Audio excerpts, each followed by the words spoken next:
नमस्ते। ओम नमो Narayan. United Global Peace Foundation, project cell for united consciousness की तरफ से आप सभी का हार्दिक स्वागत है। दोस्तों, हम लोग रामचरितमानस सीरीज का अध्ययन कर रहे हैं। आज 45वां सेशन है। हम लोग अयोध्या कांड पढ़ रहे हैं। आज हम दोहा 248 से आगे पढ़ना शुरू करेंगे। हमने देखा कि भरत जी, जहां राम जी का आश्रम है, जहां वो रहते हैं, चित्रकूट में वहां पहुंच चुके हैं और उन लोगों में संवाद प्रारंभ ही हुआ है। हमने देखा पिछले सेशन में कि राम जी को जानकारी मिली उनके पिताजी के देहावसान का। उसके बाद उन्होंने जो आवश्यक पिताजी के जीवात्मा के लिए जो कर्म थे वो उन्होंने किए। आज इसके आगे की यात्रा हम शुरू करते हैं। हम चलेंगे सीधे वाल्मीकि रामायण में। वाल्मीकि रामायण एक बड़ा सुंदर प्रसंग के बारे में बताती है कि किस प्रकार जब वहां पहुंचे भरत जी, तो राम जी ने उनसे क्या महत्वपूर्ण प्रश्न पूछे। वाल्मीकि रामायण का 100वां सर्ग है और उन्होंने कुछ बड़े महत्वपूर्ण प्रश्न भरत से पूछे। ये प्रश्न हर लीडर के जीवन में बड़े महत्वपूर्ण है। यदि आपका कोई व्यवसाय है, यदि आप कहीं लीडरशिप रोल में है, या आप लीडरशिप रोल में जाना चाहते हैं, तो इन प्रश्नों को बहुत गौर से सुनिए और इनके उत्तर दीजिए। कागज पेन उठा लीजिए। ये प्रश्न राम जी ने भरत जी से पूछे।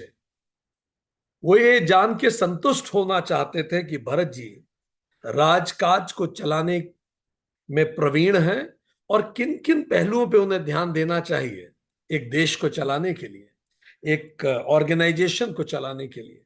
वो सारे विषय अब आपके सामने आए। इन विषयों को अगर बारीकी से देखा जाए, सो राम जी ने बात की विजन, वैल्यू एंड मेंटोरशिप की। जैसा आप अपनी स्क्रीन पे देख सकते हैं, कंप्यूटर की स्क्रीन पे, राम जी ने बात की कल्चर, इथिक्स एंड सस्टेनेबिलिटी पे। राम जी ने बात की customer and stakeholder orientation,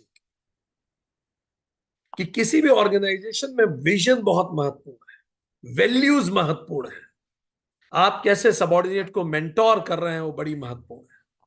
आपकी ऑर्गेनाइजेशन का कल्चर क्या है? क्या वो मेहनत मेहनत करने वाले लोगों को आगे बढ़ाता है? किस तरह का कल्चर है वो? इथिक्स कैसे हैं आपकी ऑर्गेनाइजेशन? क्या आपकी ऑर्गेनाइजेशन को सस्टेनेबिलिटी की चिंता है? आज यूनाइटेड नेशन सस्टेनेबिलिटी की बात कर रहा है। क्या जो भी स्टेक होल्डर्स हैं आपकी संस्था के, आपके बिजनेस के, आपकी जो भी आपकी यूनिट ऑफ लीडरशिप है, उनसे आपके रिलेशन कैसे हैं? क्या आप टीम बिल्डिंग पे ध्यान देते हैं? आपका एचआर मजबूत है कि नहीं? ह्यूमन रिसोर्सेस, डिसीजन मेकिंग और स्ट्रैटेजीज आपकी कैसी है? राम जी ने इन सारे प्रश्नों पे बात की भरत जी से। उनका विजन सोचिए। जब पिताजी की मृत्यु की खबर मिली, उसके बाद सारे आवश्यक कर्म करने के उपरांत उनके मन में यह चिंता जरूर थी कि अयोध्या ठीक है कि नहीं। रिस्क मैनेजमेंट एंड कंपटीशन को कैसे आप डील करते हैं? क्या आप रिस्क को कैलकुलेट करके चलते हैं? क्या आप कंपटीशन के बारे में विचार करके चलते हैं? फाइनेंशियल डिसिप्लिन है कि नहीं आपके बिजनेस में? और अंतिम, ऑपरेशंस एंड गवर्नेंस आपका कैसा है? इन 8 विषयों पर राम जी ने बातें की, भरत जी से पूछा। इसमें शुरू के जो 2 विषय हैं, vision, value, mentorship, culture, ethics and sustainability, ये ऑर्गेनाइजेशन एंड कल्चर से संबंधित विषय है। ये जो बाकी 2 विषय हैं, कस्टमर्स या stake holders orientation, team building, ये पीपल एंड रिलेशनशिप के विषय हैं। ये जो है risk management and competition, decision making, strategy बनाना, ये स्ट्रैटेजी एंड डिसीजन से संबंधित विषय है मोटे रूप से। और फाइनेंशियल डिसिप्लिन, ऑपरेशंस, गवर्नेंस, ये बिजनेस को रेगुलर रिव्यू करते रहने से संबंधित विषय है। तो चलिए कागज पेन उठाइए। प्रश्नों के लिए तैयार हो जाइए। इन प्रश्नों से आपको यह भी जानकारी मिलेगी एक महान लीडर होता क्या है। चलिए स्टार्ट करते हैं। I call it Rama's 50 leadership questions for 21st century business leaders. ये यूनाइटेड कॉन्शियसनेस का एक इंपॉर्टेंट कंट्रीब्यूशन होगा कि भगवान राम के दिए गए जो लेसन्स हैं, अगर हम उनको सारी तरफ के लीडर्स तक पहुंचाने के माध्यम बन सके, तो स्वयं श्री राम के श्री मुख से जो बातें निकली हैं, वो जो 50 लीडरशिप के क्वेश्चंस उन्होंने पूछे, so we call it 50Q model, Rama's 50 leadership questions for business leaders. Not only business leaders, even if you are in administration or whatever. So क्या है वो 50 क्वेश्चंस? चलिए शुरू करते हैं। आप स्कोरिंग की आपके सामने है। अगर जो हम क्वेश्चन पूछ रहे हैं आप बिल्कुल वैसा ही करते हैं तो 5 दीजिए खुद को। आप वो उत्तर दीजिए जो आप करते हैं, ना कि जो किया जाना चाहिए। हम सबको पता है क्या किया जाना चाहिए। अब वो उत्तर दीजिए जो आप करते हैं, ठीक, ना कि जो किया जाना चाहिए। अगर आप बिल्कुल वैसे ही करते हैं 5 में से 5 दीजिए। लगभग वैसा करते हैं 4 दीजिए। कभी कभी वैसा करते हैं 3 दीजिए। रेयरली आप वैसा करते हैं 2 दीजिए। आप ऐसे नहीं है, 1 दीजिए। चलिए अब प्रश्नों की शुरुआत करते हैं। विजन, वैल्यू एंड मेंटरशिप पे क्या क्या प्रश्न है, ठीक है। पहला प्रश्न आपके लिए यह है, do I regular guidance for from mentors, board members and thought leaders? क्या मैं do I regularly take guidance from mentors, board members and thought leaders? मैं जहां भी काम करता हूं, क्या मैं वहां, मेरे कुछ मेंटोर्स हैं कि नहीं? क्या कुछ ऐसे बोर्ड मेंबर्स हैं, थॉट लीडर्स हैं, विचारक हैं, चिंतक हैं, मेंटोर्स हैं? क्या मैं उनसे रेगुलर राय लेता हूं? लिखिए, अंक दीजिए खुद को। दूसरा प्रश्न, do I express respect to customers, investors and industry seniors? क्या जो मेरे कस्टमर्स हैं, स्टेक होल्डर्स हैं, जो भी मुझ में निवेश करते हैं, इंडस्ट्री के जो सीनियर लोग हैं, क्या मैं उनके प्रति सम्मान का प्रदर्शन करता हूं? अगर मान लीजिए आप एडमिनिस्ट्रेशन में हैं, तो यहां कस्टमर का तात्पर्य हो जाएगा जनता देश की।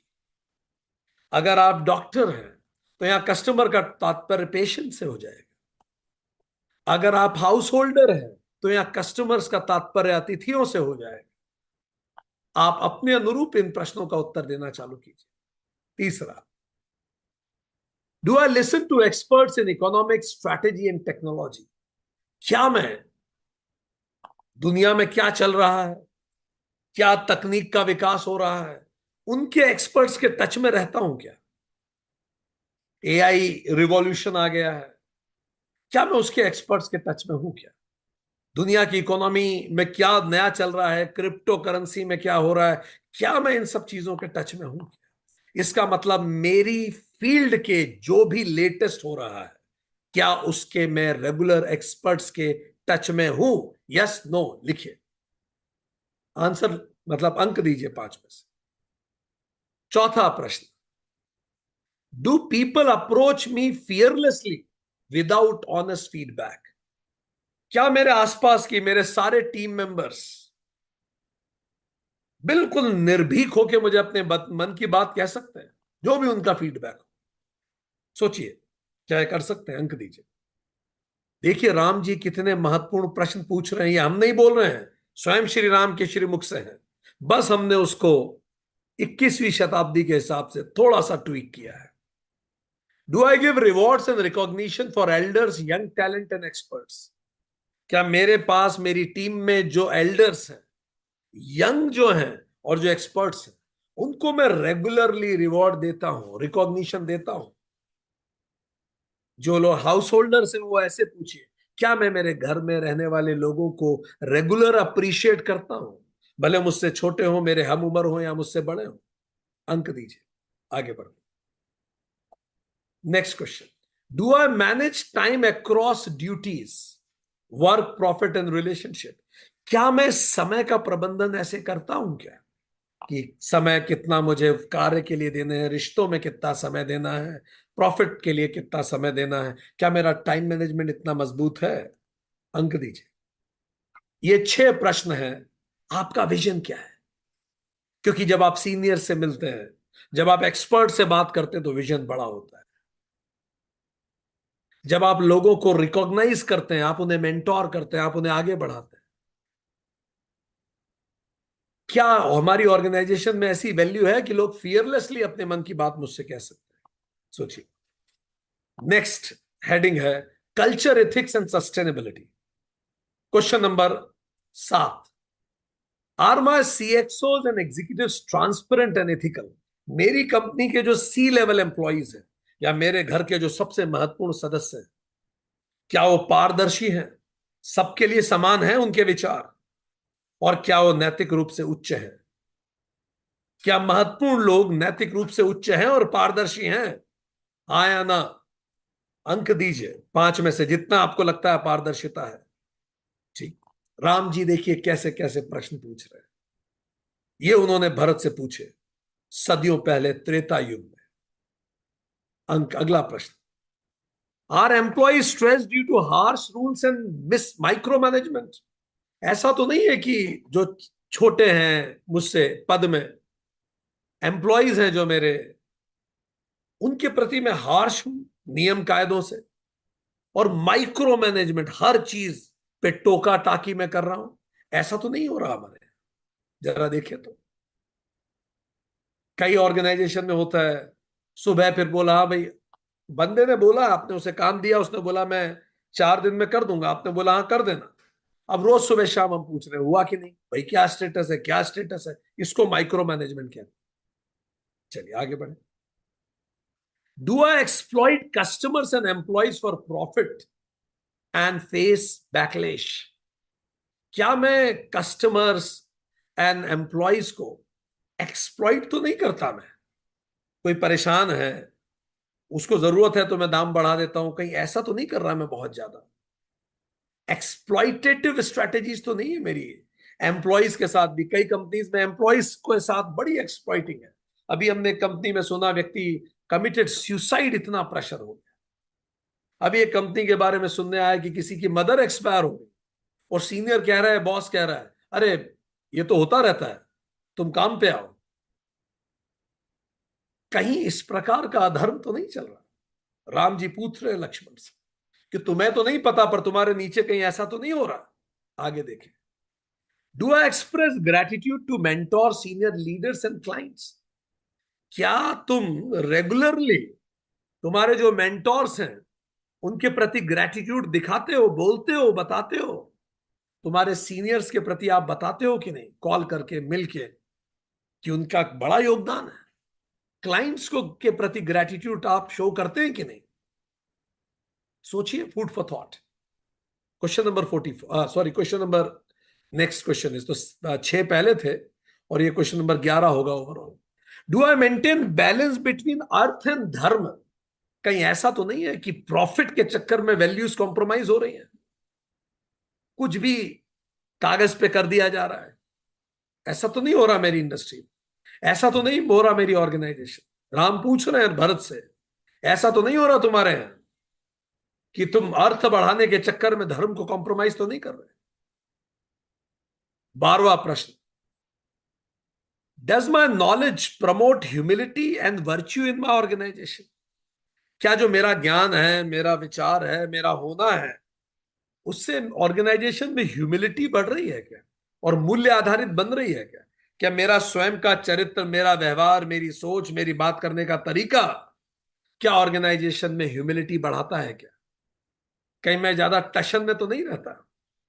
राम जी पूछ रहे हैं क्या तुम्हारे होने से क्या तुम ह्यूमिलिटी के आदर्श, विनम्रता के आदर्श स्थापित कर रहे हो क्या? नैतिकता के आदर्श तुम स्थापित कर रहे हो क्या एज ए लीडर? कर रहे हो तो क्या कर रहे हो बताओ? राम जी ने ये प्रश्न, ये 12वां प्रश्न था राम जी। अगला प्रश्न, customer, stakeholders and community के लिए क्या क्या पूछा उन्होंने?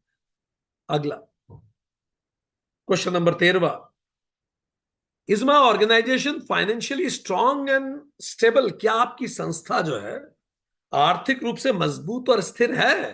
अंक दीजिए। जो घर वाले हैं, हाउस होल्डर्स हैं, वो घर के लिए लिखिए।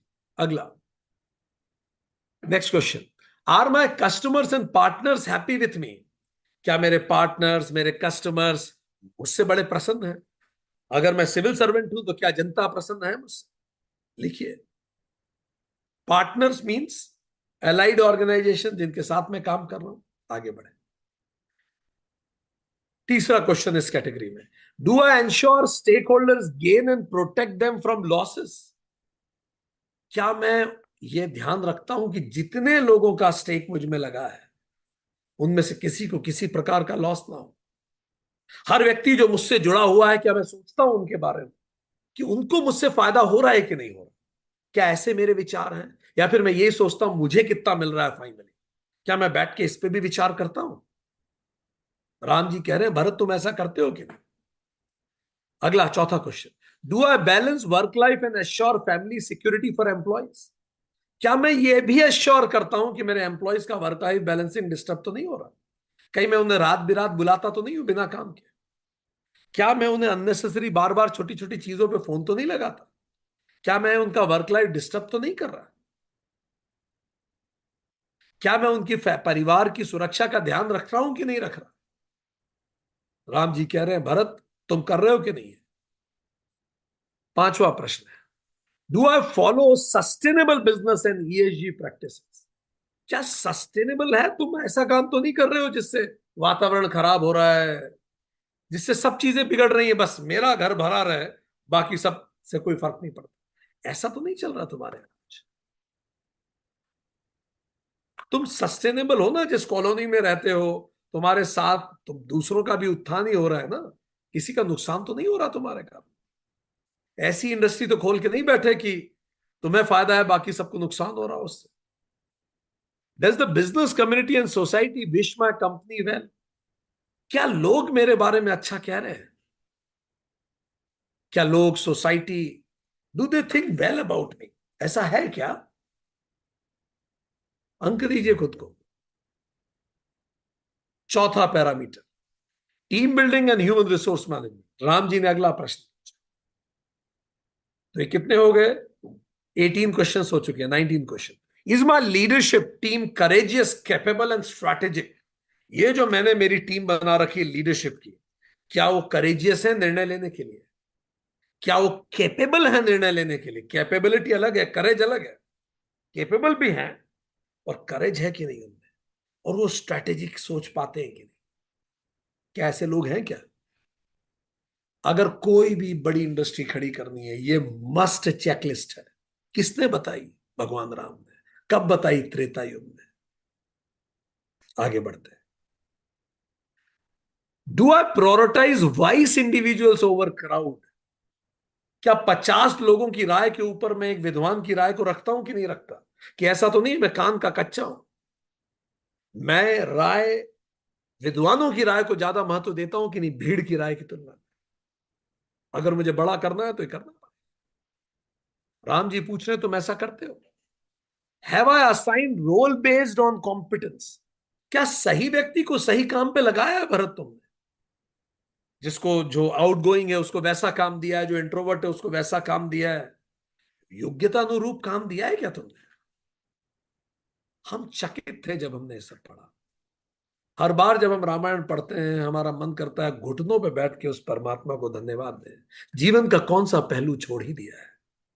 और देखिए राम जी को उस वन में, राम जी के प्रश्नों से पता पड़ता है उनमें कितना गहरा स्पष्टता है, उनको राजतंत्र की, उनको लीडरशिप की कितनी स्पष्टता है। आगे बढ़ते हैं। Is my chief officer competent? क्या तुम्हारे सी लेवल एम्प्लॉय कॉम्पिटेंट हैं कि नहीं? पहले पूछा था ट्रांसपेरेंट है कि नहीं, अब पूछ रहे योग्य हैं कि नहीं, ये बताओ। ऐसा तो नहीं है अयोग्य हैं बस तुम्हारे सामने बड़े विनम्र बने रहते हैं, तुम्हें प्लीज करते रहते हैं, प्रशंसा और शराब है जो कानों से पिलाई जाती है? ऐसा तो नहीं है। कि तुम्हारे सामने बहुत मीठा बनते हो और उधर जाके दूसरों से, सबॉर्डिनेट से एग्रेसिव होके बात करते हो? कॉम्पिटेंट है कि नहीं हो? Have I tasted my leaders competence and rewarded them? तुम रेगुलर उनकी योग्यता को चेक करते हो कि नहीं भारत? पिछली बार कब तुमने उनकी योग्यता को चेक किया? और अगर वो सफल हुए तो रिवॉर्ड किया था कि नहीं? तुम करते रहते हो कि नहीं ऐसा? ऐसा तो नहीं कि योग्य है बस मान के बैठ गए। चेक है कि नहीं? अगला, क्या वो तुम्हारे प्रति लॉयल है भारत? ऐसा तो नहीं कि तुम्हारे प्रति विश्वासघात तो नहीं कर देंगे? देखिए, अलग अलग प्रश्न पूछ रहे हैं, योग्य है कि नहीं, ट्रांसपेरेंट है कि नहीं, एथिकल है कि नहीं, लॉयल है कि नहीं, कितनी अलग अलग बातें हैं। वो लॉयल है कि नहीं तुम्हारे प्रति? बताओ भरत, अंक दो भरत, आगे बढ़ते। Are they ready to sacrifice for success? क्या वो बड़े लक्ष्यों के लिए छोटी चीजों को सेक्रीफाइस करने को तैयार हैं क्या? ऐसी टीम है क्या तुम्हारे पास कि जब बड़ा लक्ष्य आता है सब सेक्रीफाइस करने को तैयार हो? कि उनको केवल 10 से 5 से मतलब है और कोई मतलब नहीं? 2 पंच 1 लंच, ऐसा माहौल तो नहीं है तुम्हारे यहाँ कहीं? तुम्हारी टीम ऐसी तो नहीं है भारत? टीम के बारे में कितने प्रश्न पूछ लिए? अगला, decision making and strategic thinking पे भी पूछा हो। अगला प्रश्न, do I implement innovative ideas and new research into business? मैं जो भी कर रहा हूं उसमें इनोवेशन करता हूं कि नहीं? कि वही पुराना ढर्रे पे लगा हुआ हूं, कुछ नया नहीं? इनोवेट करता हूं कि नहीं? करते हो क्या? अगला प्रश्न, जो हाउस होल्डर्स हैं कुछ नया खाना बनाना सीखिए, घर की सज्जा बदलिए, कुछ तो बदलते रहिए। आगे बढ़े। Do I create plans to achieve big and difficult business targets? क्या बड़ा सोचते हो कि नहीं तुम बड़ा? ऐसा तो नहीं कि तुम्हारी सोच ही बहुत छोटी है? क्या बड़ा सोचा जरा बताना? क्योंकि छोटा सोचोगे तो एरोगेंस आएगा, तुम्हें लगेगा बस तुम बहुत बहुत कुछ कर चुके। जब तुम बड़ा सोचोगे तो तुम्हें तुम्हारे छोटेपन का एहसास होगा और विनम्रता आएगी तुम्हारे अंदर। तुम छोटा तो नहीं सोचते भरत। अगला प्रश्न, do I consult in a balanced way? क्या जो कंसल्टेंसी तुम लोगों से मिलकर राय लेते हो, ऐसा तो नहीं करते कि भीड़ में ही सबसे एक साथ पूछते हो? ऐसा तो नहीं करते? या ऐसा तो नहीं करते कि सबसे अलग अलग ही पूछते हो केवल? तुम दोनों का कॉम्बिनेशन करते हो कि नहीं? कितनी बड़ी बात राम जी ने कही। सबसे एक साथ राय लेना एक अलग विषय है, सबसे अलग अलग राय लेना एक अलग विषय है, और कभी सबसे साथ भी राय ली जाए और अलग अलग भी ली जाए। राम जी कह रहे हैं दोनों करो भरत। ऐसा तो नहीं करते कि सबके सामने बोलते हो हाँ भाई किसको क्या कहना है, लोग हिचक में बोल ही नहीं पाएंगे। या फिर हर चीज अलग अलग लोगों से पूछते हो, उसका अलग नुकसान है। कि बड़ी पिक्चर आपको, लोगों का ओवरऑल ओपिनियन एक एक करके कितने लोगों से पूछोगे? दोनों काम कीजिए। Do I initiate projects with low cost and high ROI quickly? Bharat, क्या तुम ये देखते हो कि कौन से काम है जिसमें कम प्रयासों में ज्यादा रिटर्न मिल सकता है?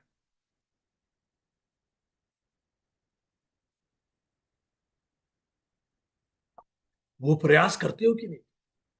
जो हाउस होल्डर्स हैं वो भी खुद से पूछिए, निवेशक भी खुद से पूछिए कि ऐसा मैं करता हूं कि नहीं, जैसे घर में होता है।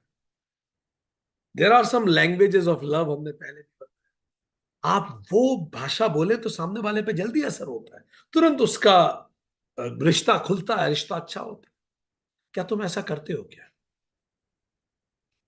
डू अदर्स और competitors learn about my ideas prematurely? ऐसा तो नहीं होता भरत कि कॉम्पिटिटर्स या दूसरे लोगों को तुम्हारे विचार तुम लागू करो उससे पहले ही पता पड़ जाते हो? तुम्हारे यहां ऐसी सेंध तो नहीं लगा रखी किसी? हम इतनी सारी इंडस्ट्रीज में पढ़ाने जाते हैं, वो मोबाइल के इस पे भी वो स्टिकर लगवाते हैं, लैपटॉप का वो सब लेते हैं, ईएमआई नंबर, वो कौन सा होता है, आईईएमआई नंबर, पता नहीं क्या क्या। ठीक, पेन ड्राइव तो नहीं है आपके पास, ये तो नहीं है, इतना सिक्योरिटी, ताकि उनके आइडियाज नए मॉडल्स लीक ना हो जाए। Do are regularly consult 3 4 trusted advisors on strategy? क्या 3-4 ऐसे एडवाइजर हैं कि नहीं मेरे पास, जो लंबे समय से मेरे पास है? भरत, ऐसे लोग हैं कि नहीं तुम्हारे पास, बताइए। इन सब की राय लेके निर्णय लो भाई। राम जी ने कहा निर्णय इस तरह से लिए जाते हैं। आगे बढ़े। Do I comply with industry regulations and standards? क्या जो भी इंडस्ट्री में मैं काम करता हूं उनके नियम कायदे से मैं कंप्लाई करता हूं? क्या मैं धर्म पे चल रहा हूं? चल रहे हो कि नहीं भारत में? एसओपी, लॉ, कॉन्स्टिट्यूशन, धर्म, क्या तुम इनको पालन करते हो क्या?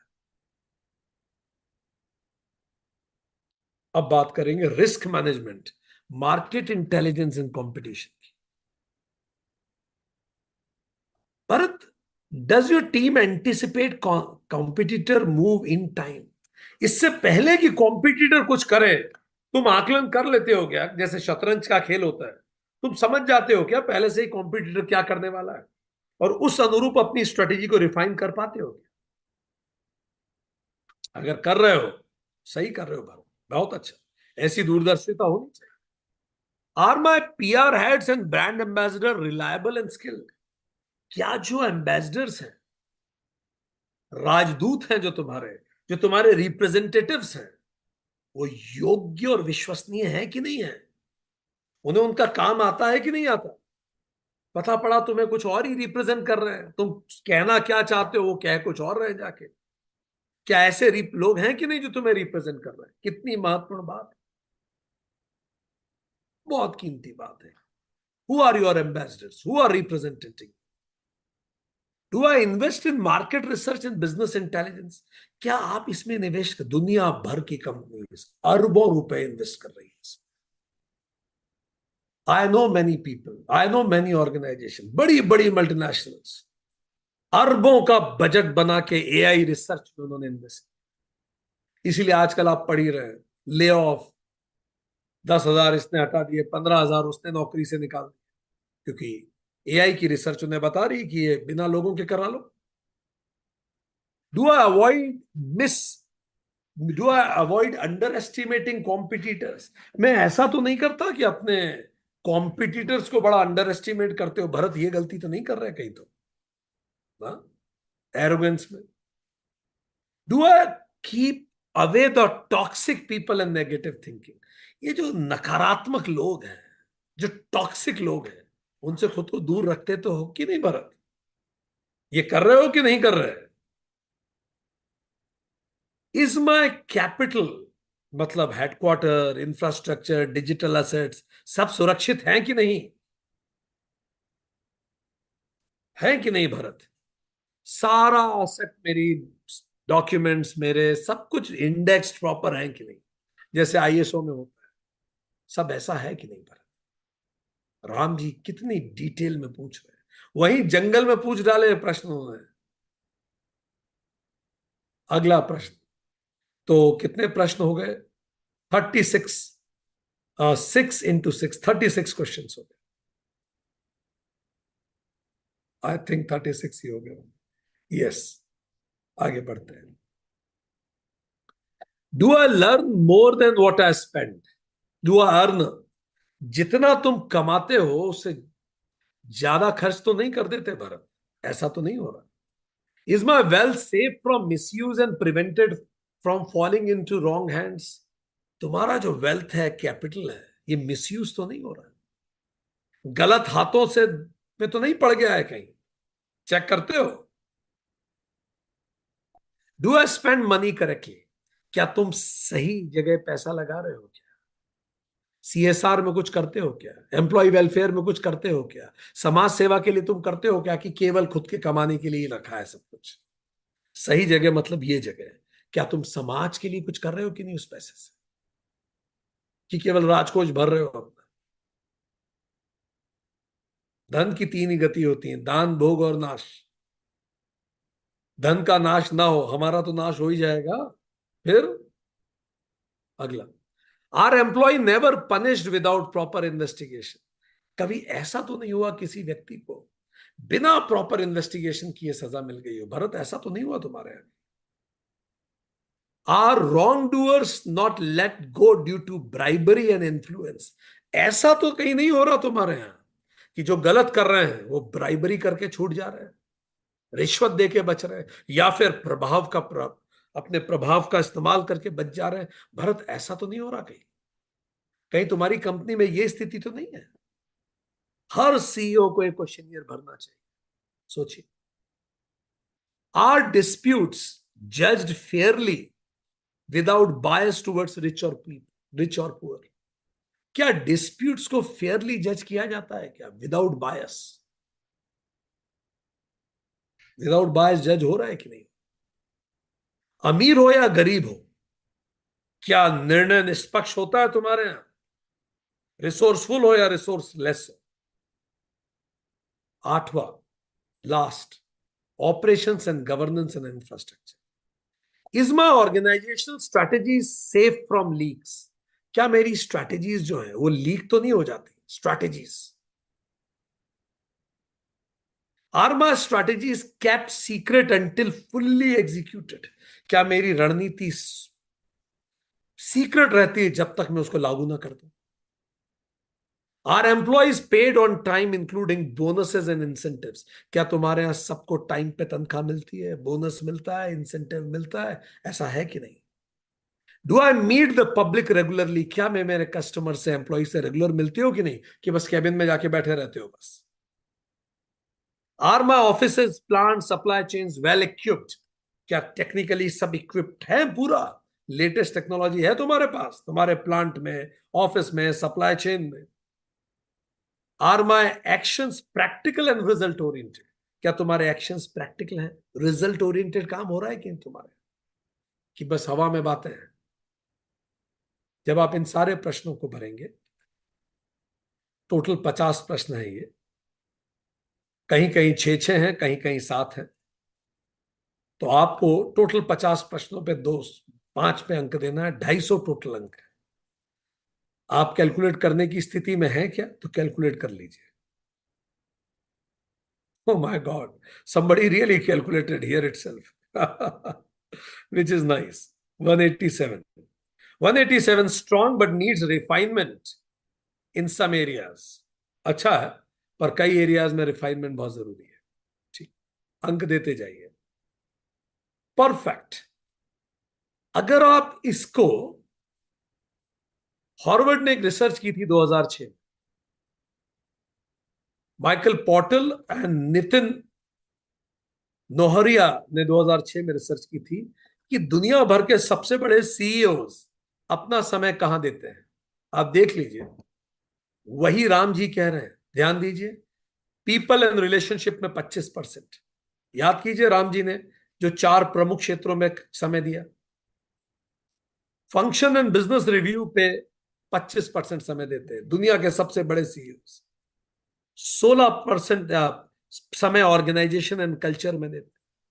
स्ट्रैटेजी में 21% समय देते हैं। और नोटिस कीजिए, प्रोफेशनल डेवलपमेंट खुद का, क्राइसिस मैनेजमेंट में, मर्जर एक्विजिशन में और ऑपरेशन प्लान में, सब मिला के केवल 13%। तो 87% समय सीईओ कहां देता है आज 21वीं सदी का। और अगर आप राम जी का भी समय का मैट्रिक्स देखेंगे, तो राम जी ने भी उसी प्रकार से इन्हीं 4 चीजों को सबसे ज्यादा महत्व दिया, जो 4 चीजें अभी हमने बताई। तो राम जी की भी मैट्रिक्स अगर आप उससे मैच करके देखेंगे, हॉर्वर्ड मैट्रिक्स से, सो मोर और less is the same thing. सदियां बदली, लीडरशिप के प्रतिमान आज भी है। फिर राम जी ने भरत को कहा, तुम में ये दोष तो नहीं आ गए कहीं? 14 दोष भी बताए, 50 प्रश्न और 14 दोष। सोचिए क्या दोष है। अगर आपको लीड करना है तो ये 14 दोष आप में नहीं होना चाहिए। पहला, वो कह रहे हैं ये दोष तुम त्याग करते हो ना। कौन से दोष? पहला, नास्तिक तो नहीं हो तुम, कोई तुम्हारी विचारधारा ही नहीं है, ऐसे तो नहीं हो तुम कुछ। हुँ? अगला, झूठ तो नहीं बोलते तुम, रेस्पेक्ट खो दोगे सबॉर्डिनेट्स का।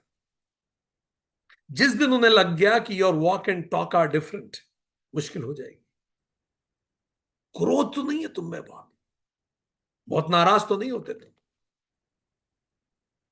प्रमाद, अहंकार जैसा तो नहीं आ गया तुम में।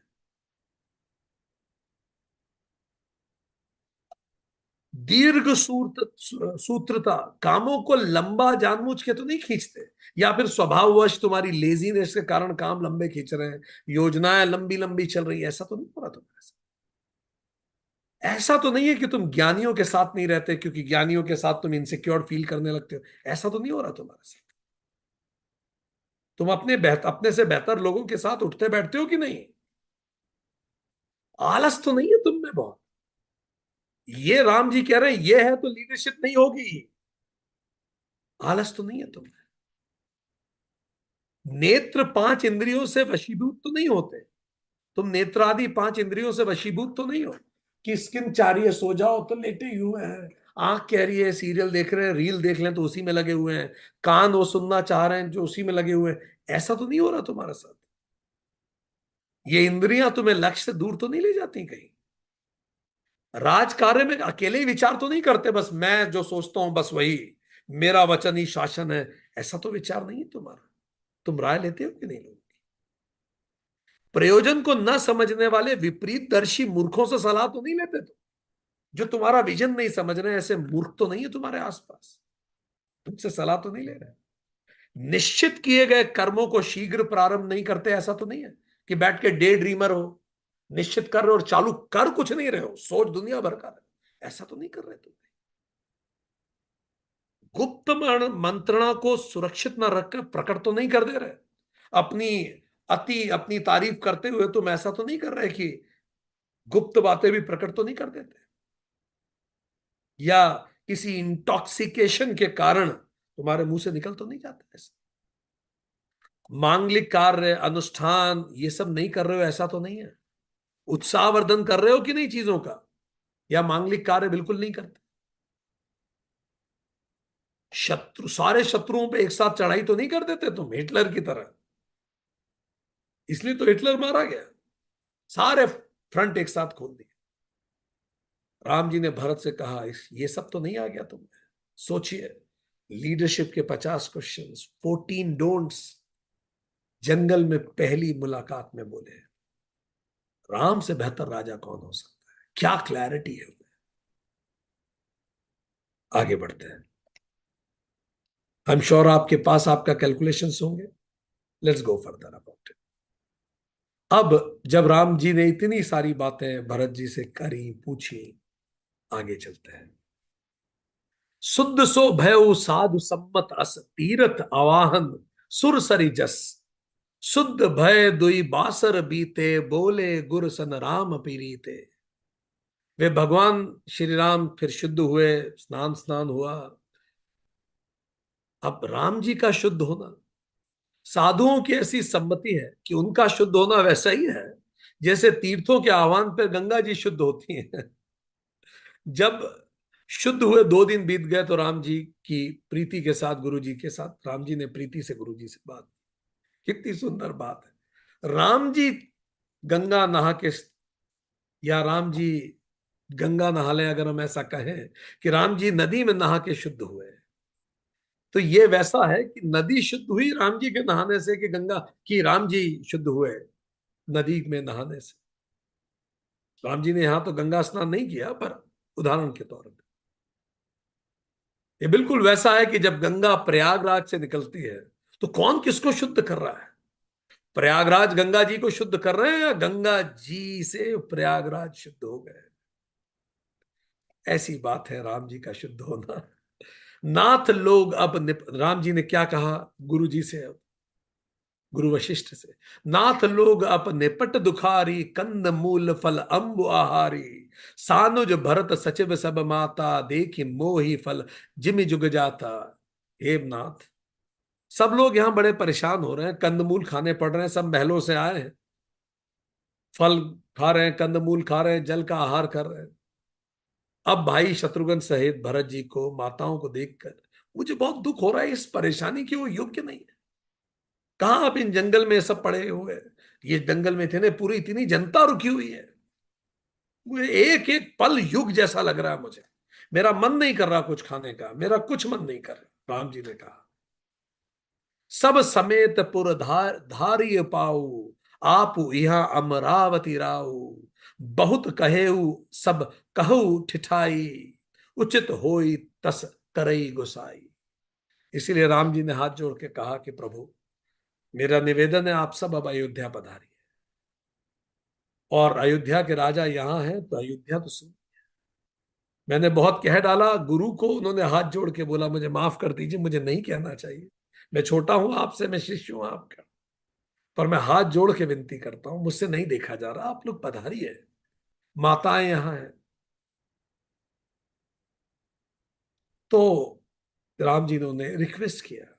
फिर वशिष्ठ जी ने राम जी को, धर्म से तु करुणातयन, कस न कहू अस राम, लोग दुखित दिन दुई दुरस, देखी लहू विश्राम। उन्होंने दो शब्द कहे, हे राम, तुम धर्म के सेतु, और करुणायतन, तुम करुणा के धाम हो। तुम ऐसा क्यों सोच रहे हो कि लोग दुखी हैं? अरे तुम्हारा दर्शन करके शांत हो गए हैं, दुखी तो अयोध्या में थे। राम जी धर्म के सेतु है। सेतु का मतलब जो एक जगह से दूसरी जगह ले जाए। राम जी का जीवन चरित्र हमें अधर्म से धर्म की ओर ले जाता है। जब भी हम राम जी का जीवन पढ़ते हैं, हमें फिर से याद आता है हमें हमारा जीवन कैसे जीना है। इसलिए धर्म के सेतु है, करुणा के धाम है, सब पे कृपा करते हैं, किसी से नाराज नहीं होते, करुणा धाम है। और इसी तरह से एक लीडर को भी, एक नेता को भी दो उसके गुण होने चाहिए। धर्म का सेतु हो, उसको देख के सही क्या है पता पड़े, और दया का धाम हो, सबको प्रेम से मिले। यह जिय जानि संकोच तजी, करई छो लखिने हो, हम ही करतारथ करन लगी, फल त्रन अंकुर ले हो। ये सब हृदय में विचार कर संकोच छोड़िए। जनता ने भी राम जी को कहा कृपा कीजिए, और फल तृण और अंकुर कुछ खाइए आप, राम जी को जनता कह रही है कृपा कीजिए, क्यों आप परेशान हो रहे हैं हमारे लिए। जनता ने, लखी सिय सहित सरल दोई भाई, कुटिल रानी पछतानी अघाई, अवनी जमही जाचत कै कई, महीन बीच विधि मीच न दे। सब इतने सरल स्वभाव से एक दूसरे से मिले, सीता जी इतने प्रेम से मिली। ये सब देखकर जो रानी कैकई है, वो इतनी शर्मिंदा हो गई है कि वो पृथ्वी और यमराज जी से याचना कर रही है कि धरती फट जाए और मैं इसमें समा जाऊं, विधाता मुझे मौत क्यों नहीं देता। कुटिलता और अधर्म अंततः पछताते हैं, वो भले शुरू में मुस्कुराते हैं पर अंत में पछताते हैं। दुनिया इसकी गवाह रही है। कुटिलता और अधर्म अंततः पछताएंगे, और इसीलिए रानी पछता रही है। लोक कहूं वेद विदित कवि कहीं, राम विमुख थलु नरक न लहई, यहु संसार सबके मन माही, राम गवनु विधि अवध की नाही।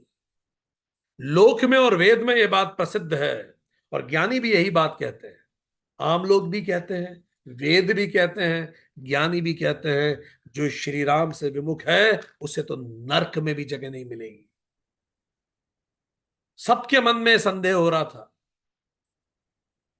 कि राम जी जाएंगे कि नहीं, पर ये पक्की बात है, जो राम विमुख है कैकई, नरक में भी जगह नहीं मिलेगी।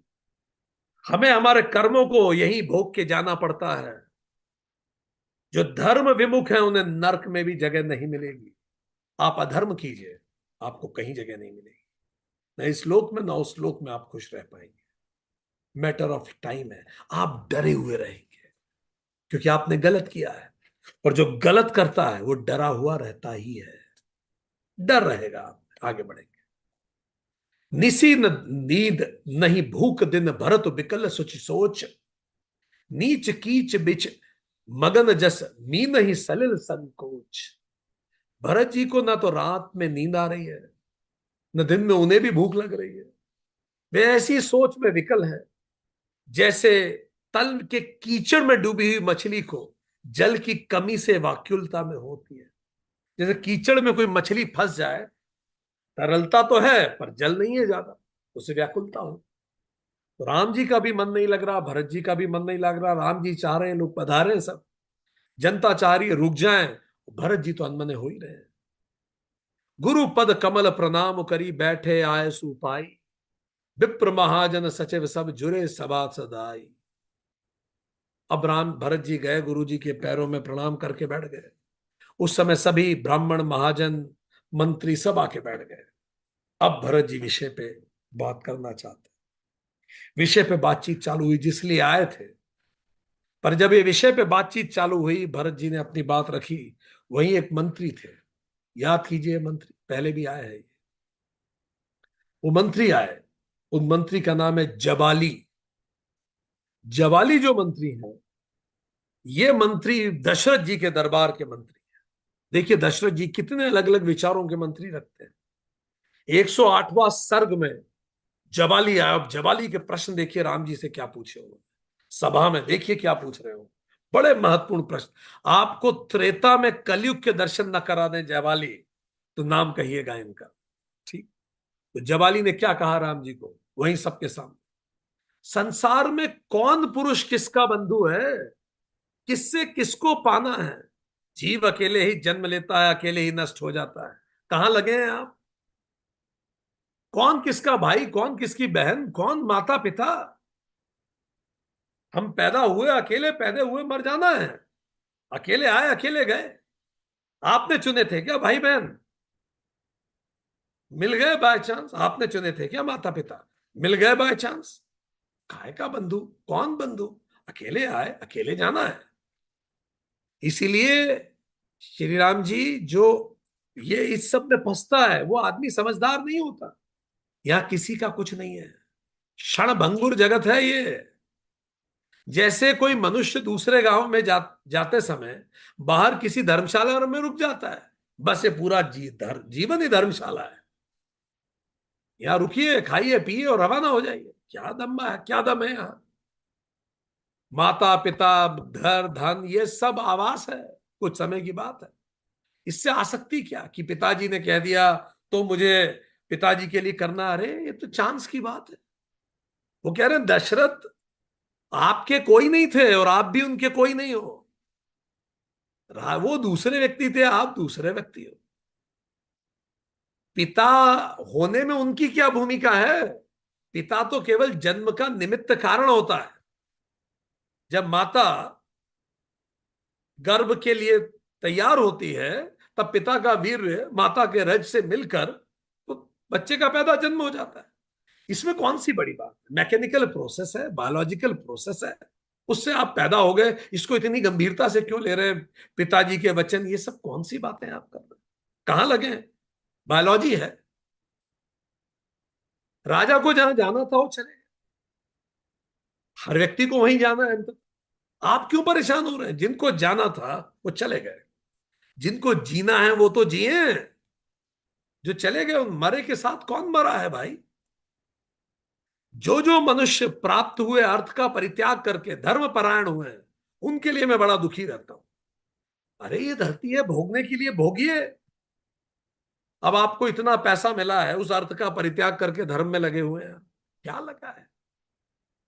दूसरों के लिए नहीं, अपने लिए जिए। इस जगत में जो धर्म के नाम पर केवल दुख उठा के लोग नष्ट हो जाते हैं, कई ऐसे लोग हैं।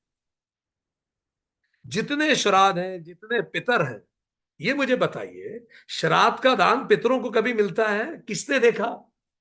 जो वहां गया वो आया नहीं, जो यहां है उसको पता नहीं। किसने बोला ये सब, सब हवा की बात है। कैसे मान ले कि कुछ पितर है। ये सोच के जो लोग श्राद्ध करते हैं, पर विचार करके देखिए, उससे अन्न का ही नाश होता है। और वो श्राद्ध में आपने वो बना दिए चावल के। अरे मरा हुआ व्यक्ति क्या खाएगा। देखिए जवाली क्या कह रहे हैं। ये है सनातन के धर्म ग्रंथ, सोचिए आप। हर विचार की जगह है।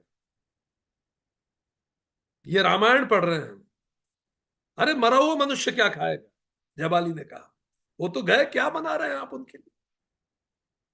और यदि यहां दूसरों के खाया हुआ अन्न दूसरे में चला जाता है, मान लीजिए मैंने इनको खिला दिया अन्न, लोगों को खिला दिया, तो पूर्वजों को लग जाएगा, अच्छी बात है फिर तो परदेश जाने वालों का श्राद्ध भी कर देना चाहिए फिर। कोई विदेश जा रहा है, उसको वहां खाना मत दो, यहीं खा लो बैठ के खाना, उसको मिल जाएगा खाना। ऐसे होता है क्या? जबाली ने कहा। ठीक, ये सब फालतू की बात है। किस श्राद्ध की बात की आपने अभी जो पूजन की? जबाली हर चीज पर प्रश्न उठा रहा है। जो अभी पिताजी के लिए उन्होंने सारा पूजन किया था, देवताओं के लिए यज्ञ पूजन करो, दान दो, दक्षिणा दो, तपस्या करो, घर छोड़ के सन्यासी बन जाओ, ये सब बातें केवल बुद्धिमान मनुष्यों को दान देने के प्रेरित करने के लिए हैं बस। इनमें कोई दम नहीं है, सब हवा की बातें हैं, बस लोगों को दान में प्रेरित करने के लिए। इसीलिए अपने मन में निश्चित कीजिए, इस लोक के अलावा कुछ नहीं है, वहां कुछ भी नहीं है ऊपर। जो प्रत्यक्ष है वो राज्य है। तुरंत जाइए, सिंहासन लीजिए।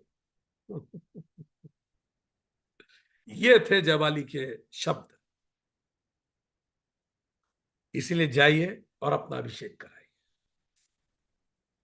राम जी ने धैर्य से जबाली को सुना।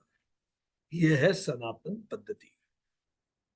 इतनी विपरीत विचारों को भी राम जी ने सुना, रोका नहीं बीच में, पूरी बात से। हालांकि फिर बाद में डांटा भी, पर पहले बात पूरी सुनी। फिर राम जी ने जो उत्तर जबाली को दिया वो आपके साथ। राम जी 109 सर्ग वाल्मीकि रामायण। राम जी ने कहा कि आपने मेरे प्रिय करने की इच्छा से ये सब कहा है, मैं समझ रहा हूं। आप मेरा हित चाहते हैं, ये भी मैं देख रहा हूं। आप चाहते हैं मैं राजा बन जाऊं, ये भी मैं समझ रहा हूं। पर जो कर्तव्य आप बता रहे हैं वो वास्तव में कर्तव्य नहीं है। जो पथ आप दिखा रहे हैं वो अपथ है। जो जिसको आप धर्म कह रहे हैं वो अधर्म है। और अगर ऐसा किया तो पूरा संसार नष्ट हो जाएगा। जो भी व्यक्ति धर्म और वेद की मर्यादा को त्याग देता है और पाप कर्म में प्रवृत्त हो जाता है, उसके आचार और विचार दोनों भ्रष्ट हो जाते हैं। इसीलिए उसको कभी सम्मान नहीं मिलता। राम जी ने कहा, जो आप कह रहे हैं कि केवल जो जो चला गया इस दुनिया से उसको छोड़ो, जो है केवल वो प्राप्त करो, ऐसे सब होता रहा तो दुनिया में अराजकता हो जाएगी। क्योंकि आपका आचरण ही ये बताता है कि आप किस कुल में पैदा हुए थे। अगर आप अपने माता पिता की नहीं सोचते, ऐसे ही उन्होंने सोचा होता जब आप पैदा हुए थे, तो आज आप वो होते ही नहीं जो आप हैं। उन्होंने सोची आपकी, आज आप बचे रहे ये बोलने के लिए जो आज आप बोल रहे हैं।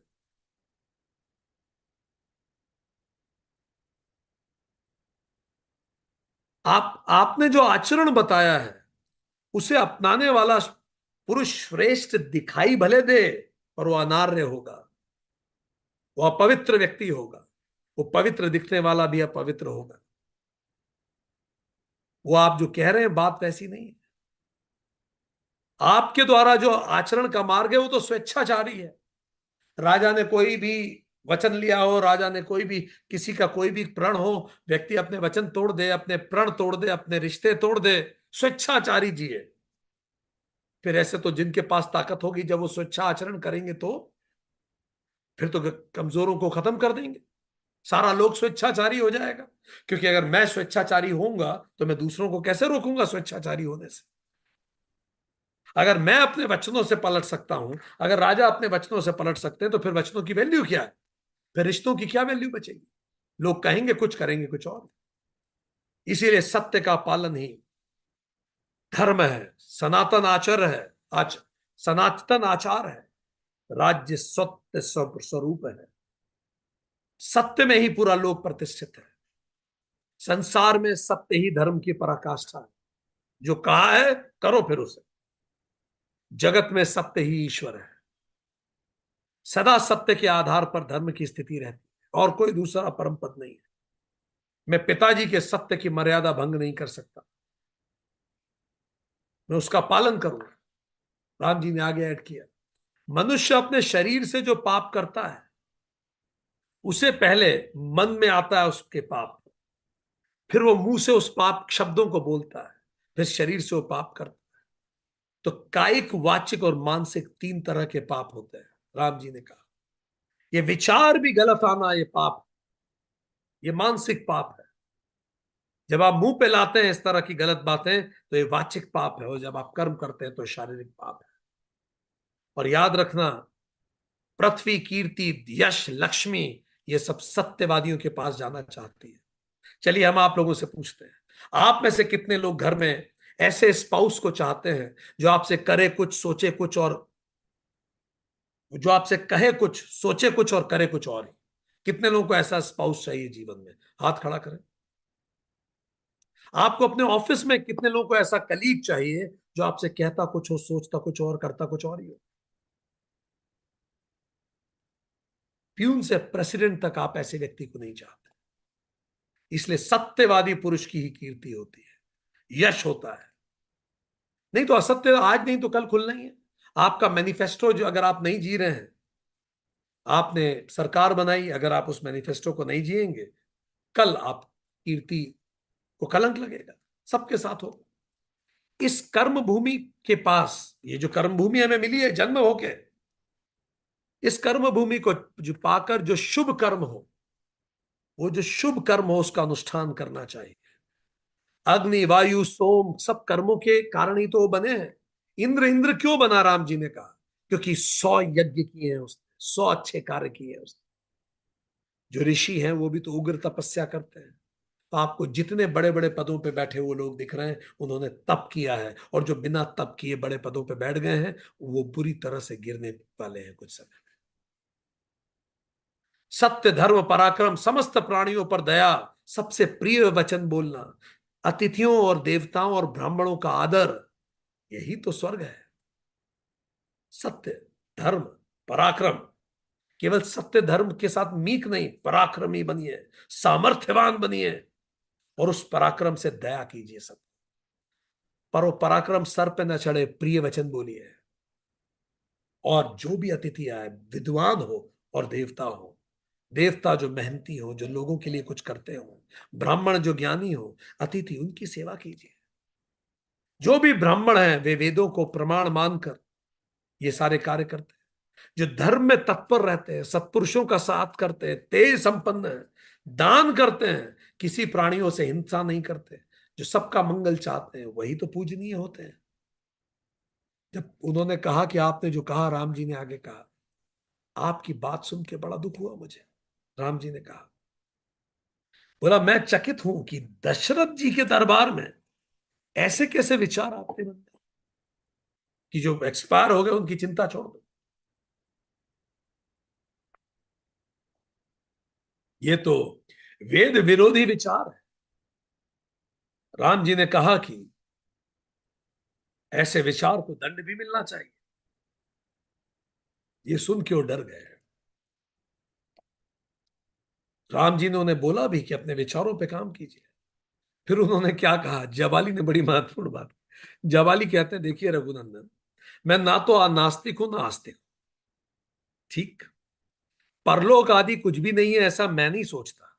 मैं तो अवसर देख के आस्तिक हो गया, और अवसर देख के मैं नास्तिक हो जाता। आजकल हम देख रहे हैं भारत में कई लोग रूलिंग पार्टी, चूंकि कोई पार्टी रूलिंग है तो सब लोग उनकी विचारधारा से जुड़ रहे हैं, जिनकी विचारधारा वो नहीं भी है, पर चूंकि वो अवसर है तो कई लोग अवसर देख के सनातनी हो गए।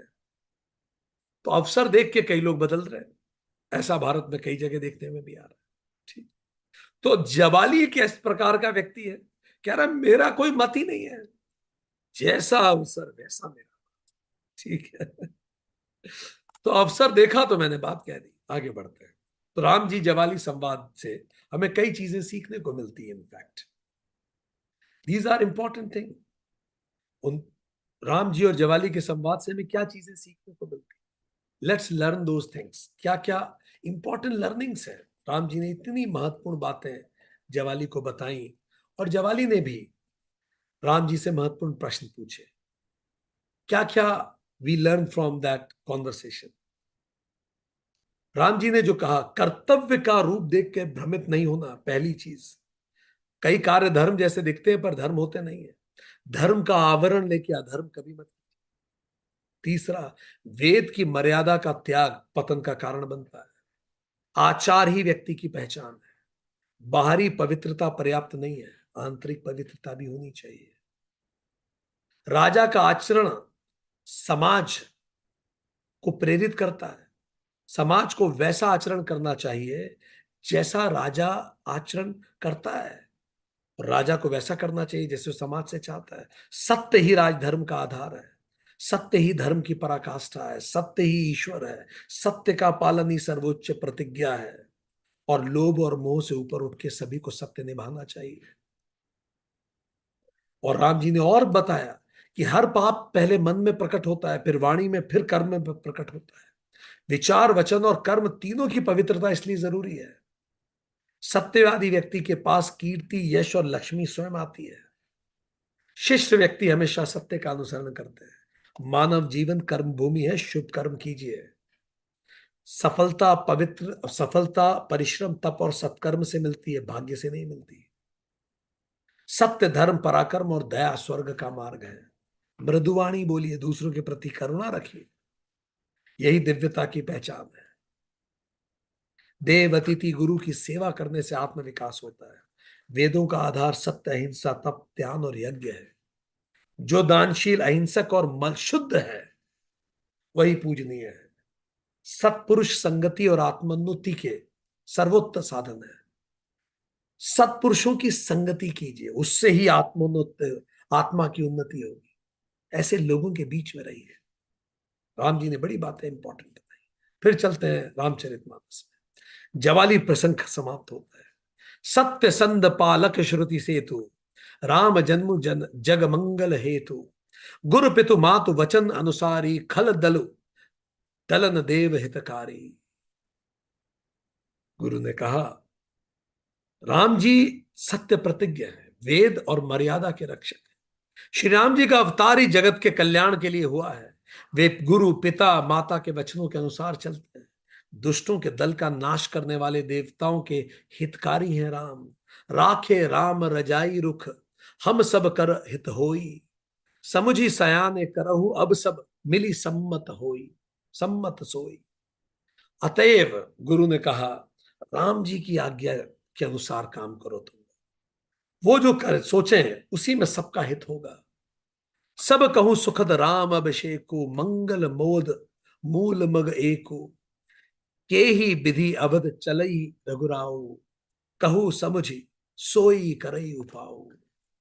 राम गुरु ने कहा, राम जी का अभिषेक तो सबके लिए सुखदायक है, मंगल का और आनंद का मूल यही है। अब राम जी अयोध्या किस प्रकार चले उस पर विचार करना चाहिए। क्या किया जाए, गुरु जी ने बात रखी। फिर आगे बात होती। तात बात फुरी राम कृपा ही, राम विमुख सिद्धि सपने ही नाही। सकुचौ तात कहत एक बाता, अरद तजहि बुध सर बस जाता। बस तात एक बात सत्य है, जो भी सत्य है वो राम जी की कृपा से है। और सत्य क्या है? राम जी के से जो विमुख होगा वो स्वप्न में भी खुश नहीं रह पाएगा। धर्म विमुख व्यक्ति कभी स्वप्न में भी खुश नहीं रहता। समय की बात होती है। मैं ये सोचता हूं, ऋषि ने कहा कि समझदार लोग आधा छोड़ देते हैं पूरा छोड़ने की बजाय। अगर ऐसी नौबत आ जाए कि पूरे में से या तो पूरा जाएगा या आधा जाएगा, तो आधा भेज दो ताकि पूरा बच जाए। ऐसा कुछ होना चाहिए। क्या हो सकता है? तुम कानन गवनहु दोई भाता। कितना नया आइडिया आया है, देखिए। आइडिया क्या है? अब इस समय राम जी यहां नहीं है, तब ये चर्चा चल रही है। आइडिया सुनिए। राम जी से जवाली की बात हो गई, अब ये बात की बात है। तुम तुम कानन गवनऊ दोई भाता, दो भाई फेरे ही लखन सियर घुराई। सुनी सुबचन हर्षे दोई भ्राता, भे प्रमोद पुरी पूरन गाथा। ऐसे करो कि राम जी और सीता जी और लक्ष्मण आ जाएं अयोध्या। दो भाई को जाना है, भरत शत्रुघ्न चले जाएं जंगल। ऐसा भी एक एक्सचेंज हो सकता है। बातचीत चल रही, विचार चल रहा, जैसे ब्रेनस्टॉर्मिंग होती है। सब लोग खुश हो गए बात सुन। मन प्रसन्न तन तेज बिराजा, जनु जिये राउ राम भय राजा। बहुत लाभ लोगन लगुल्हानी, सम सुख दुख सब रोव ही रानी। सब लोग बड़े खुश हो गए, ये सच है। राम जी आ जाएं, राम जी राजा बन जाएं, सीता जी रानी हो जाएं, लक्ष्मण जी आ जाएं, उनका काम संभालें। सब बड़े खुश थे। पर खुश कौन नहीं थे? कौन रो रहा था? सम दुख सुख सब रोव ही रानी। सब लोग तो खुश थे, पर रानियां रो रही थी। अंततः तो उनके दो बेटे को तो वन में जाना ही था। इस नए उपाय में भी दो बेटे तो वन जाते ही हैं। बच्चों की लड़ाई में हारते केवल माता पिता है, कोई नहीं हारता। तो दोनों रानियां, सारी चारों रानियां रो रही थी। तीनों रानियां रो रही थी, क्योंकि तीनों रानियां इसलिए रो रही थी कि बच्चे किसी के भी जाएं, दो भाई तो फिर वन में रहेंगे ही। कहीं भरत मुनि कहा सो कीन है, फल जग जीवन अभिमत दीन है। कानन करो जन्म भरी बासु, ए ही ते अधिक न मोर सुपासु। भरत जी ने कहा कि मुनि जी ने जो कहा है वह करने से जीवन भर के जीवों को उनकी इच्छित वस्तु देने जैसा फल होगा। ओहो, इससे बेहतर तो कुछ हो ही नहीं सकता। यह ऐसा है कि जगत भर के जीवों को एक साथ तथास्तु कह दिया जाए। पूरे जगत में जिसकी जो इच्छा हो मानो पूरी हो गई हो, इतना अच्छा आइडिया है। और 14 वर्ष नहीं, अगर यह संभव है, मैं जीवन भर वनवास करूंगा, भरत ने कहा। मेरे लिए इससे बड़ी कोई बात नहीं हो सकती। अगर राम जी आए, 14 साल तो छोड़िए, मैं अंतिम सांस तक वन में रहूंगा। बोले मुनिबर बचन बिचारी, देश काल अवसर अनुहारी। सुनहु राम सर बग्य सुजाना, धर्म नीति गुरु ज्ञान सिधाना। फिर राम जी आए। जब राम जी आए इस चर्चा में, तब गुरुजी ने कहा, देखो, देश काल और अवसर के अनुसार विचार करके गुरुजी ने कहा, हे राम सुनो, धर्म नीति और गुण के ज्ञान जो आप राम हैं, वो सुनिए मेरी बात। गुरुजी ने क्या कहा? देश काल और अवसर के अनुरूप बात कही। देश मतलब वो जगह क्या है, ठीक। काल समय क्या हो रहा है, किस समय बात कर रहे हो आप। अवसर क्या है, कुछ भी मुंह से बोलने से पहले इन तीनों पे सोच लेना चाहिए। ये जगह क्या है, मैं किन लोगों से बात कर रहा हूं, ठीक। ये समय क्या है, कौन सी घड़ी है ये, और अवसर क्या है इस समय। इन तीनों पर विचार कर कर गुरु ने कहा, सबके उर अंतर बसहु जानहु भाव कब कुभाव। पुरजन जननी भरत हित होई, सो कही उपाव। आप सबके हृदय में बसते हैं, सबके भले बुरे को आप अच्छे से जानते हैं। जिसमें सभी का भला हो, अयोध्या वासियों का, माताओं का, भरत का, राम जी बताइए क्या करें। भरत, गुरु जी पहले ही राय दे चुके हैं, पर अब राम जी से सुनना चाहते हैं क्या करें। फिर उन्होंने कहा, गुरु जी ने, इससे पहले कि आप कहें, मेरी एक रिक्वेस्ट है।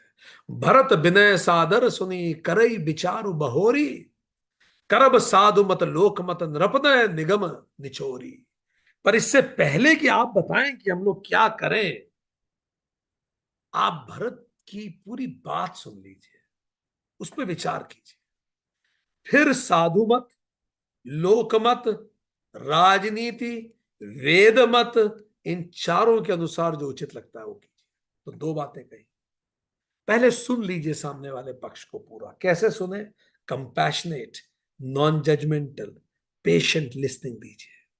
कंपैशन से सुनिए, non judgemental and patient listening दीजिए। फिर जब आप पूरी बात सुन लें, तो चार आधार पर निर्णय लीजिए। राम, साधु मत क्या है, एक्सपर्ट ओपिनियन क्या है, लोक मत क्या है, पब्लिक ओपिनियन क्या है, वेद मत क्या है, लॉ क्या कहता है, नियम क्या कहते हैं इसमें, धर्म क्या कहता है, राजमत क्या है, पावर डायनेमिक्स क्या है इसमें। उस अनुरूप निर्णय लीजिए। गुरु जी ने पूरा खाका बताया राम को, ये कीजिए। बोले गुरु आयस अनुकूला, वचन मंजु मृदु मंगल मूला, नाथ सपत पितु चरण दोहाई, भयउ न भुवन भरत सम भाई। रामचंद्र जी ने गुरु की आज्ञा को शिरोधार्य रखते हुए कहा कि आपकी सौगंध खाकर और पिताजी के चरणों की कसम खा के कहता हूं, भरत जैसा भाई इस जगत में कोई पैदा ही नहीं हुआ। राम जी ने कहा। तब मुनि बोले भरत सन, सब संकोच तजी बात, कृपा सुंद प्रिय बंद, सन कहू हृदय के बात। फिर जब राम जी ने इतना पॉजिटिव जेस्चर दिया, तब गुरु जी ने भरत को कहा, अब भरत मन की बात बोलो राम जी से, क्या कहना चाहते हो। मैं जानू निज नाथ स्वभाव, अपराध हूं पर हो न काऊ, मोह पर कृपा सनऊ विशेषी, खेलत मुनि से न कबहु देखी। भरत जी ने कहा कि मैं तो भगवान का स्वरूप जानता हूं, मैं बचपन से बड़ा हुआ भाई के साथ, मैं भाई का स्वभाव जानता हूं। वो तो अपराधी तक पे क्रोध नहीं करते, मुझ पे तो उनकी बड़ी विशेष कृपा है। मैंने खेल में भी कभी उन्हें गुस्से में नहीं देखा, नहीं तो बच्चे खेल में गुस्सा हो जाते हैं। उन्होंने कहा कि उन्होंने मुझे इतने प्रेम से मुझसे मिले, अपराधियों पर भी गुस्सा नहीं करते। ध्यान दीजिए, अपराधियों को सजा देना और गुस्सा करना दो अलग बातें हैं। अपराध को समाप्त करें, अपराधी को नहीं। तो इसीलिए वो गुस्सा नहीं करते, राम जी निर्णय लेते हैं। वो कह रहे हैं भरत जी आगे, शिशुपन ते पर हरे न संगु, कबहु न कीन मोर मन भंगु। मैं प्रभु कृपा रति, मैं कृपा मैं प्रभु कृपा रीत, जिए जो ही हारे हूं, खेल जिताव ही मोही। बचपन से ही मैंने उनका साथ नहीं छोड़ा, हम तो साथ में बड़े हुए हैं। उन्होंने बचपन में भी मेरा मन रखते थे, जब वो खुद बच्चे थे। उन्हें मेरे हृदय को कभी नहीं तोड़ा। मैंने प्रभु की कृपा से उनके हृदय को बहुत से अच्छे से महसूस किया है। मैं कितने खेलों में हार जाता था, भरत याद कर रहे हैं। मैं हार रहा होता था और जानबूझ के जिता देता। आप में से कितने लोगों ने अपने बच्चों के साथ ये किया है कि एक खेल हारते हारते आपने जान जीतते जीतते जानबूझ के आप हारे हैं ताकि बच्चे खुश हो जाएं। Can you raise hands?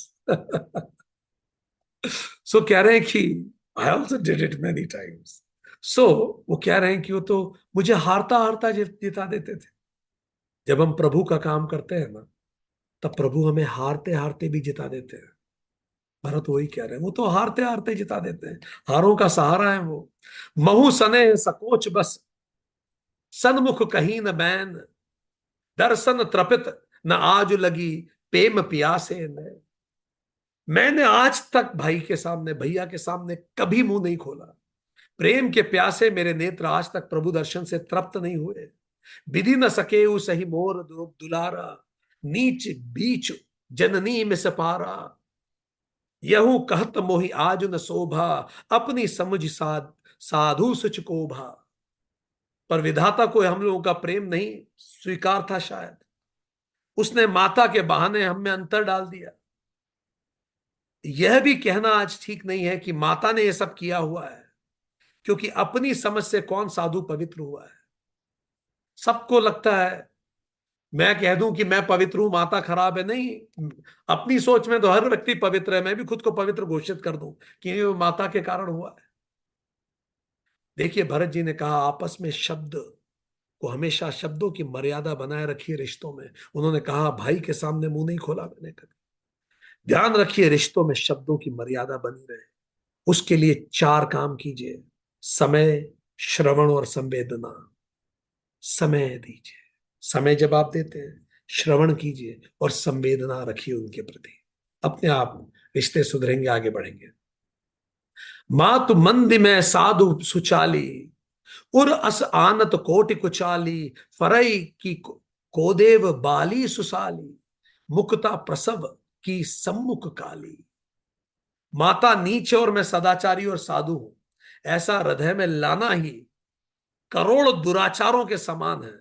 क्योंकि कौंदों की बाली उत्तम धन फल पका सकती है क्या? क्या काली घोंगी मोती उत्पन्न कर सकती है क्या? ये कहना कि माता बुरी है मैं अच्छा हूं, ऐसा नहीं होता। मैं उसी खदान का कोयला हूं। तो कोयला अगर काला है तो खदान तो काली है, तो कोयला भी काला होगा, ऐसे थोड़ी होता। दोनों ही चीजें।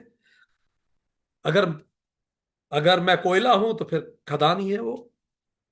सपने हूं दो सकल ले सुन काहू, मोर अभाग उदित अवगाहू, बिनु समझे निज अध परिपाको, जारी जाए जननी कही काको।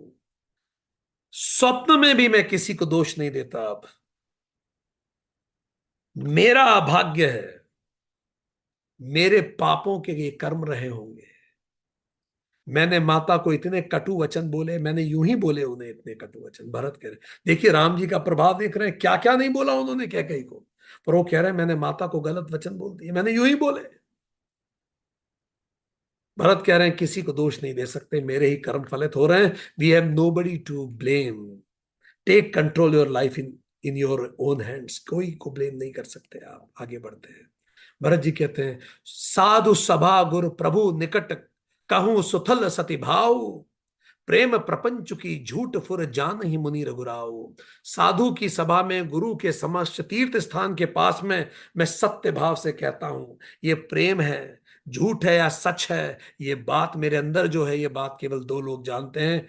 वशिष्ठ जी जानते हैं और प्रभु राम जानते हैं मेरे मन में क्या है। भरत जी ने कहा, मही सकल अनरथ कर मूला, सो सुनी सुमिज सही सब सूला, सुनी बन गवनु कीन रघुनाथा, करी मुनि बेश लखन सिंह साथा, बिन पानहि पया दे ही पाए, संकरु साकी रही एहि घाए, बहुर निहारी निषाद स्नेहु, कुलिस कठिन उर भयउ न बेहू।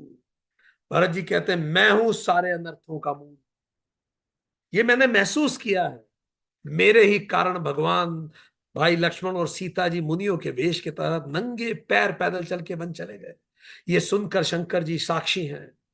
इस घाव से मैं जीता रह गया, मेरे प्राण नहीं निकले। ये सब देखकर मेरे शरीर में छेद नहीं हुआ।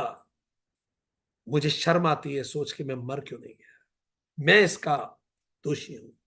देखिए, भरत जी ने कहा है साधु गुरु स्वामी के करीब और तीर्थ स्थान में हमेशा पवित्र भाव से जाइए। इन चार जगह, साधु गुरु स्वामी और तीर्थ स्थान पे हमेशा पवित्र भाव से जाइए।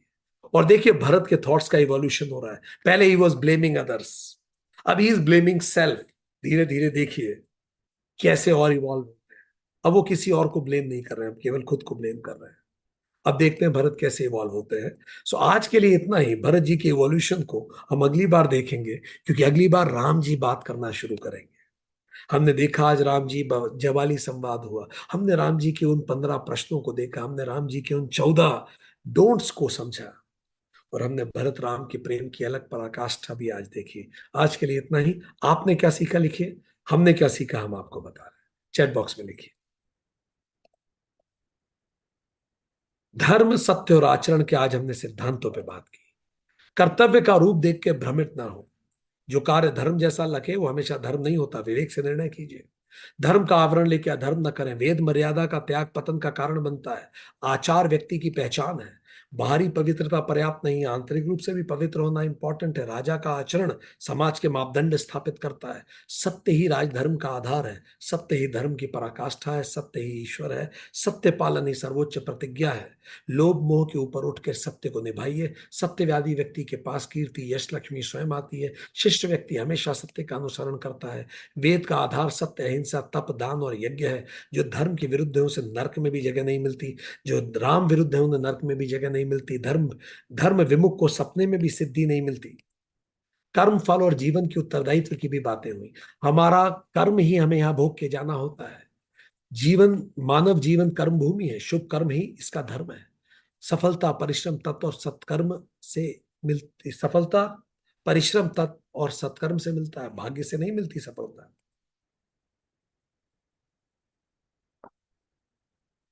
हर पाप मरने से, हर हर पाप पहले मन में जन्म लेता है, फिर वाणी और कर्म में जाता है।